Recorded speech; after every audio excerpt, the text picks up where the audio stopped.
So I wanted to go ahead and film this video, but anyways, tomorrow marks the second month. So as you can see, the title says Meet Patty, and you're probably wondering who that is. If you follow me on Instagram, you may have seen the post that I made. It's been a while now. And I showed you who she was. May 23rd, I had pacemaker surgery due to a heart condition, which I will explain a little bit more about after I tell you about Patty. Patty is my pacemaker, and I decided that tomorrow being the second month of no fainting, that I would go ahead and make this video sharing kind of the story behind my tattoo and why I have my pacemaker, and yeah, so yeah, there we go. This is Patty. This is the pacemaker itself. As you can see here, this is the incision where they went in. It looks a lot better than it did before. Oh, don't mind the fact that I have a bruised fingernail and no nail fell off. So yeah, there she is. Super lumpy. I can kind of push out, yeah. It pretty much is there's the device like I showed you up here, and there are two leads that are hooked to it, and they go down through one of the main arteries in my heart, and then they go down inside of the right atrium and the right ventricle. One stops at the top and then one stops at the bottom, and it helps my heart to beat. And go ahead and getting into why I had to get the pacemaker. Last summer, starting off, I have been fainting since I was in 8th grade. So I was 13 or 14. So it's been about 6 or 7 years since that I've been fainting. And the whole entire time, we talked to my doctor, and she pretty much told me, all teenage girls faint, you'll grow out of it, no big deal, blah, blah, blah, blah. Oh, and another thing, the reason why I'm not all did up or I don't have my hair done, I'm just wearing this tank top, is because I did watch Miss Glamorazzi's recent video, and if you haven't watched it, I would highly recommend you go watch it. It was sincerely touching, and I just loved it. And this being something that's not glamorous and that's completely real, I just wanted to be completely real with everyone out there and to show you all that I don't wear makeup all the time, and this is not something glamorous, and this is something that everybody struggles with, or not everybody, but people struggle with, and you may not even know it. So that being said, I wanted to kind of continue that trend, marking why I don't look super hot. So yeah, I've been fainting since I was in 8th grade, and the out of all girls, teenage girls go through it, no big deal. So meanwhile, I'm just living my life, you know, casually fainting, having heart troubles. Last summer, how I faint is I pretty much go from a sitting position to a standing position. My blood pressure drops and it causes me to faint. Now I know that. But what would happen is I would get up and I would start to walk, and then I would faint. And last summer of 2013, I got up off the couch and I was walking in to go tell my mom something through the computer room in my house, and it's all tiled floor in there, and I fainted and I hit my head, and I just like every other time, kind of laid there for a minute, and then I got up and I just went and sat back down on the couch. Well, I was laying there for about like 15 minutes and I started to feel really weird. I knew something wasn't right, and so I walked in and I told my mom, and she immediately could tell that something was wrong. I wasn't really responding that well. I felt really slow, and I didn't really feel all there, and I was kind of confused, and my head hurt. And before this had happened, I did have 4 previous concussions due to cheerleading, high school cheerleading. So after that had happened, she was like, well, do you think we need to go to the ER? And I was like, I don't want to go. Been too many times. I don't feel like going and sitting and waiting. I just don't want to go. And she was like, well, how about the immediate care? And I'm like, fine, whatever. So we get in the car and I'm really not feeling well, and she can really tell that. And I noticed that she just doesn't even, she keeps going. She completely passes the immediate care, and I knew then that she's taking me straight to the ER. And we get to the ER, and once we get there, I start having tremors, which are almost like tics. If you've ever seen someone with like Tourette's syndrome, that's kind of what it looks like. In my right arm, my shoulder would like come up, and then my head was doing it, and my mom was becoming super concerned. They got me back immediately, and I was back there for a while. They did a CAT scan.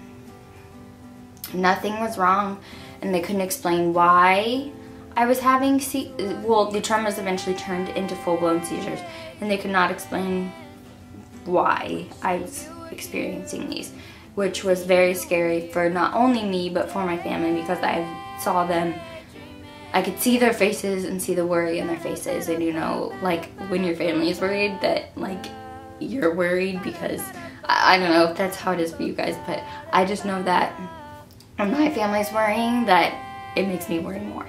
So that happened, and I got released from the hospital. I don't remember really the next couple of days being at home.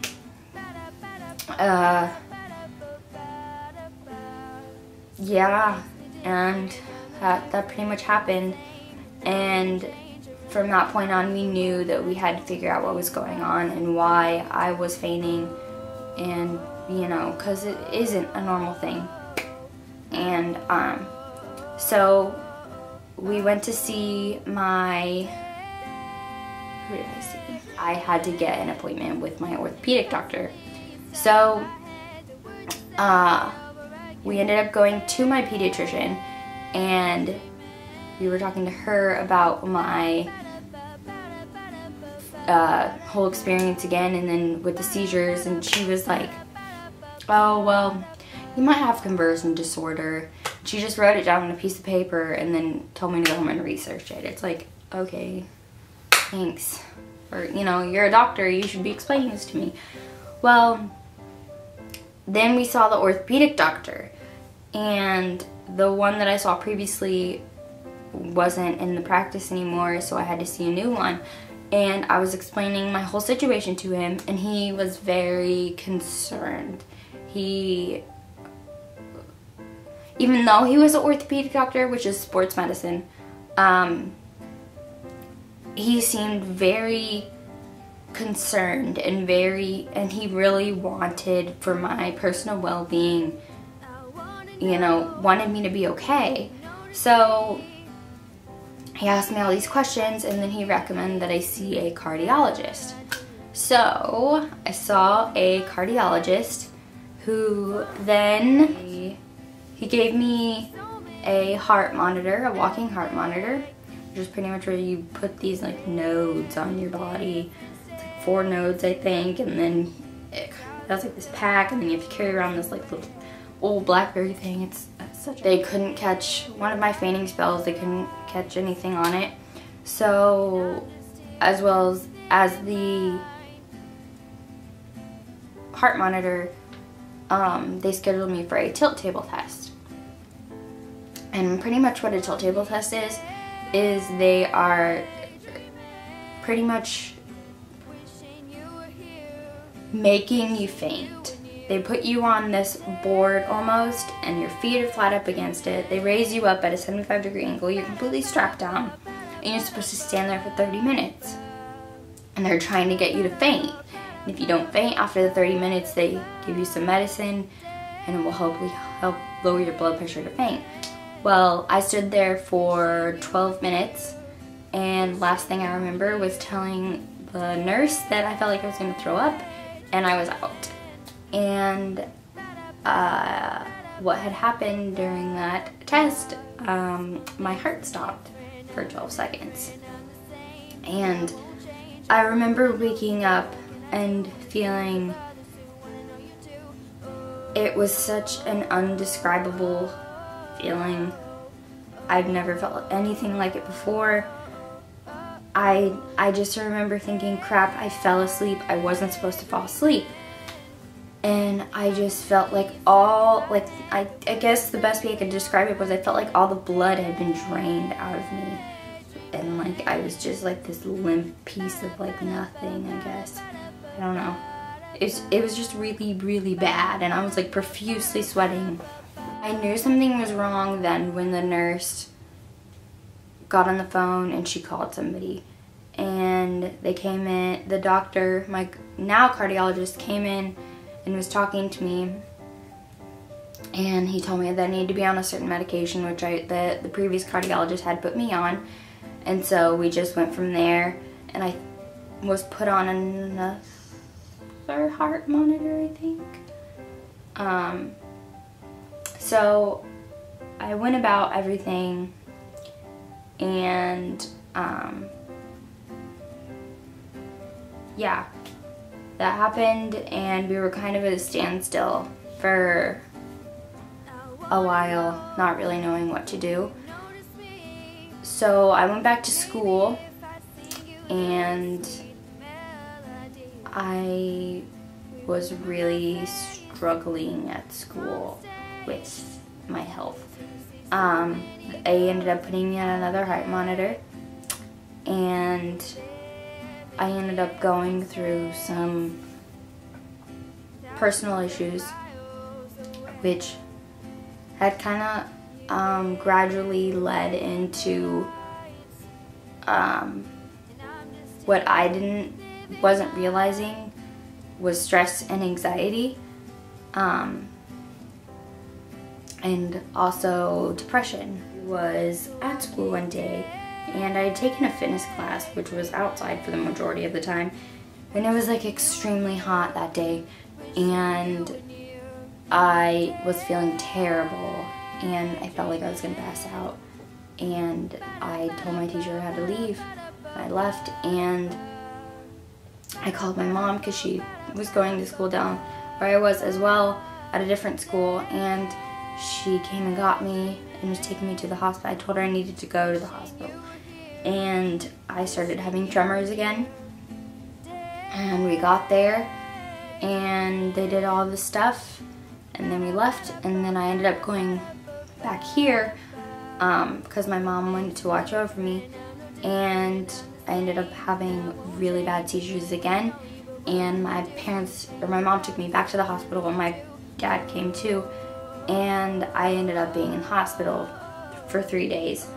I had an EEG, which is where they glue all these notes to your head, and they pretty much test your brain activity while you sleep, and they could not find anything wrong with me. Nothing. They ended up putting me on 2 different medications, one for anxiety and then one for seizures and depression, and I'm still on those today. And so that happened, and life continued on, and then I came to a point where I realized that I was someone who was struggling with depression, and I didn't want to admit it, and it was hard for me to admit it. I think,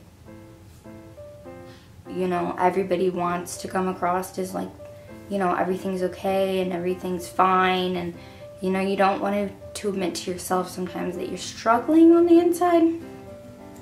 And that was what was wrong with me.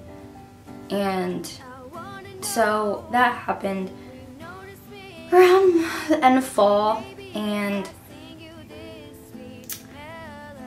through that experience I really got close to God, and that is a time that I will never forget, and that is why I have this tattoo on my wrist. It is a cross.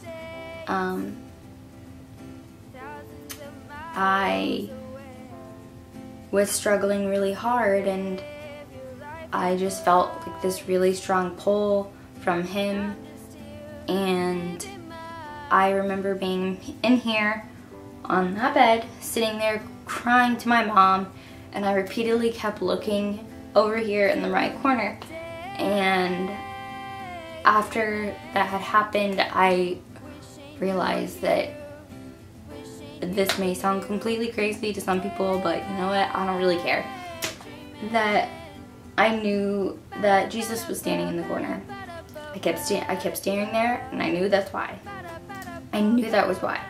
And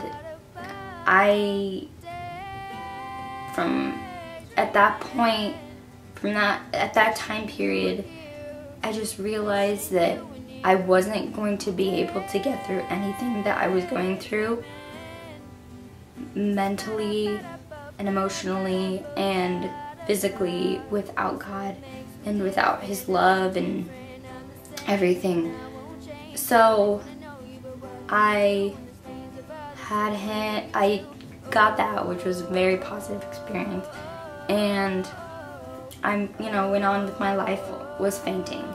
The medicine they put me on was not working. They'd ended up putting me on another blood pressure medication because they found out that I'd had neurocardiogenic syncope, which is pretty much when the electrical system in your heart doesn't work right.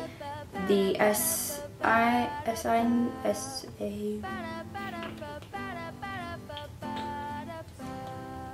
anyway, it doesn't pump.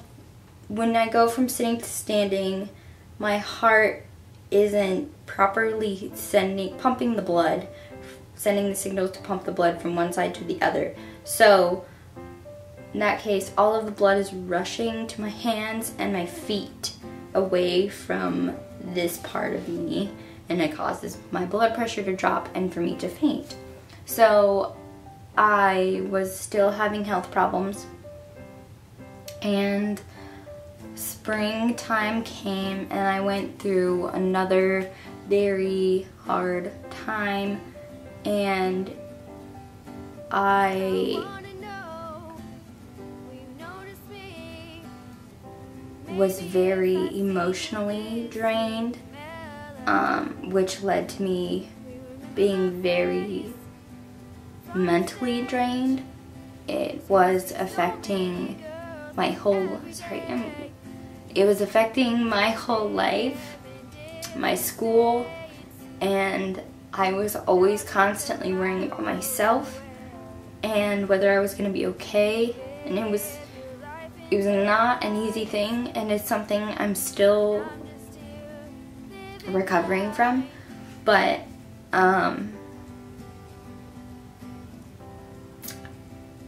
after that happened, I ended up fainting again twice in a row, and I hit my head again, which led to a 6th concussion, which sent me back to the hospital, back to the doctor's office. And that's when I got the news that I was either going to have to choose between a pacemaker or a implantable monitor that would sit in my chest for 2 years. And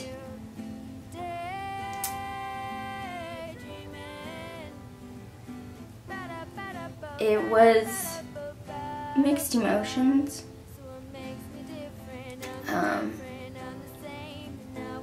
I didn't want it to come to this point, but I knew something had to be done because I knew that I couldn't live the rest of my life I couldn't live the rest of my life feigning.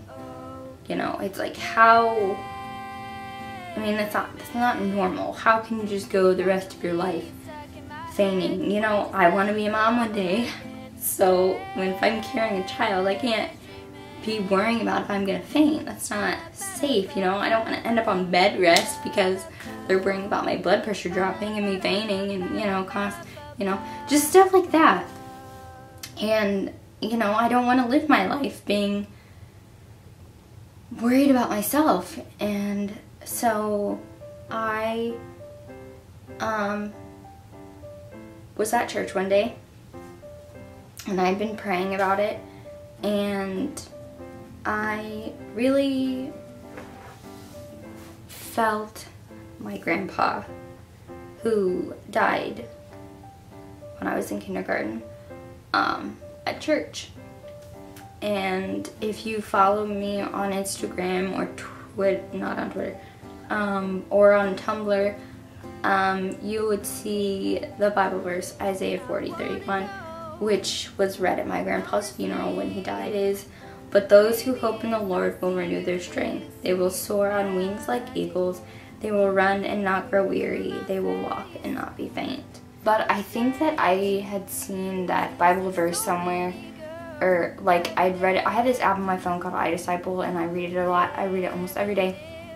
And they give you like everyday verses, and I'm pretty sure that that was one of the verses. And the end of it really had just stood out to me. And it was at that moment at church that I knew that the pacemaker was the right decision.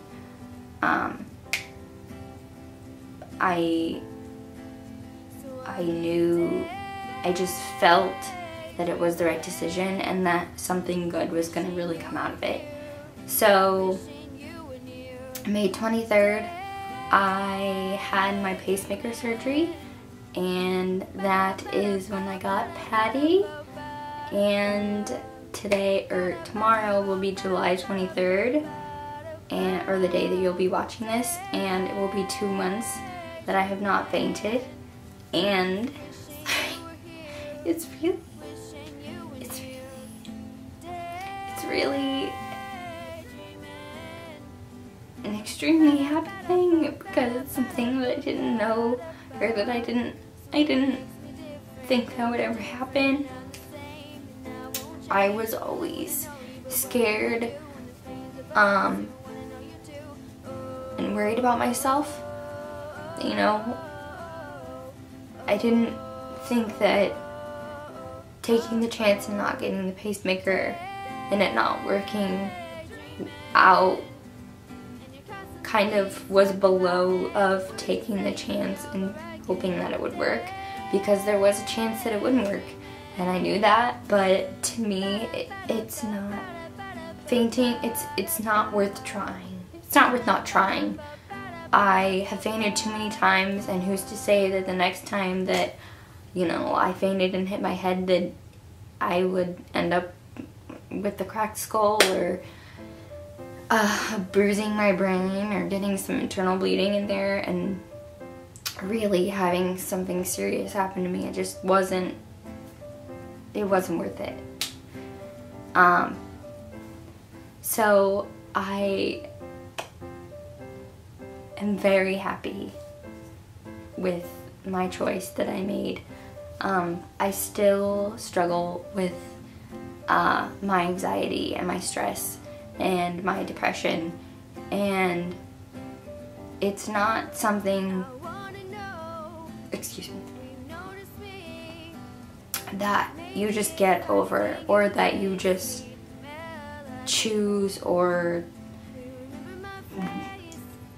it's really hard to describe. It's just a feeling that happens, and you can't really control it. As much as you wish you could, you can't.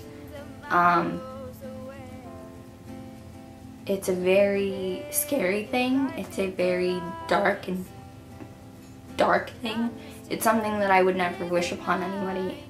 in their entire lifetime, no matter who it was, no matter if they committed the worst crime in the entire world, no matter how bad of a person they were. I would never wish depression on anybody. It is something that kind of runs in my family, and I think, I'm just the type of person where I will kind of shove things under the rug and not like to admit that I'm feeling certain ways, and it will catch up with me, and it did.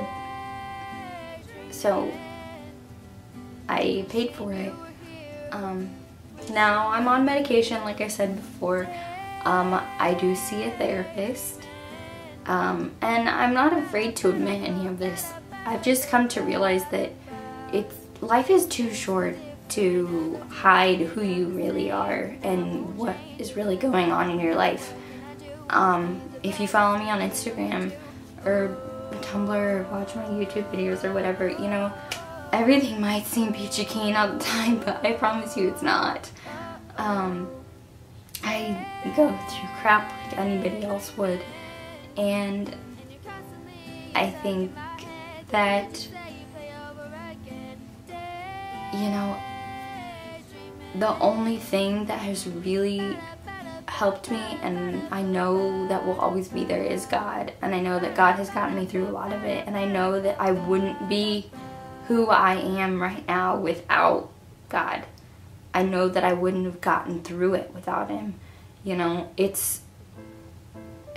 and I'm not trying to force religion on anybody or Christianity or whatever. You can believe what you want. You're entitled to that. It is perfectly fine.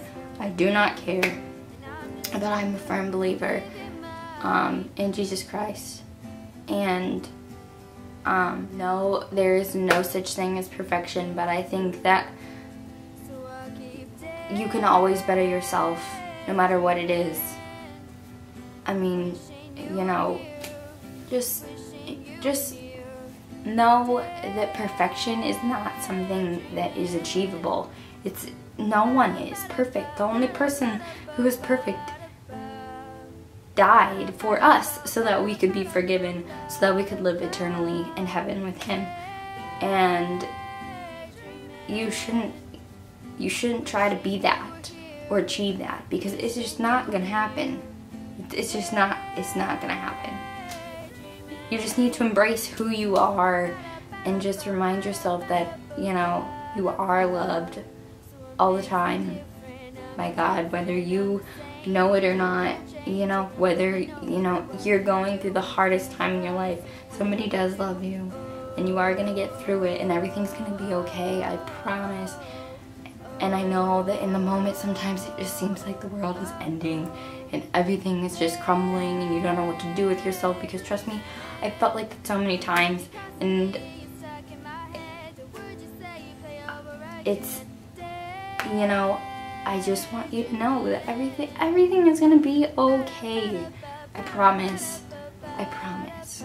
If you are watching this and you are going through something that really you're just struggling with and you don't know what to do, the number one thing you can do is pray about it.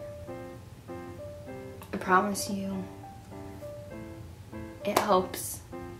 Write it down. I have a prayer journal. I write in it when I feel anxious or I feel stressed out or I just feel like I need to get something off of my chest, or if I just, you know, just feel like writing. That's what I do. Story about Patty. Sorry, I got a little emotional. I've only told that complete story one other time, and that was to a big group of girls during a ceremony, which was very intense. And I know that sounds weird, but it's okay. But, yeah. So, if you have any questions or comments or anything positive to say, I would be more than happy to answer them or hear them. I don't want any negativity because I'm not about that life. I'm about being positive. So, yeah. I hope that you, cause I'm just like chilling over here on Patty, like, yo, Patty, she's over here. I don't know, sometimes I just like told her. She's good. She's a good friend. She's probably my best friend. Yeah. Patty, good friend, you're number one. Number one on the list. Girlfriend. No, anyway. So, thank you for watching this if you did. I hope that you, I don't know what I hope. I just want to inspire other people to just be themselves and just be open and honest and just know that, you know, it's okay. Like, I just hope to inspire people and to, you know, remind them to just be themselves and to just, yeah. I just really wanted to share this with you guys because I get questions, and instead of just answering questions, I'm just going to be linking people to this video so they can watch it and listen. I know it was kind of confusing. I kind of told it in a weird way. I kind of forget. I have brain. I have memory loss. I have like serious brain issues, like self-diagnosed serious brain issues, but it's okay. But anyway, so thank you guys for watching, and I hope you have a lovely day. And I'm sorry if I look super pink. It's because the walls are pink in here and I don't like it. But yeah, so yeah. Okay, bye.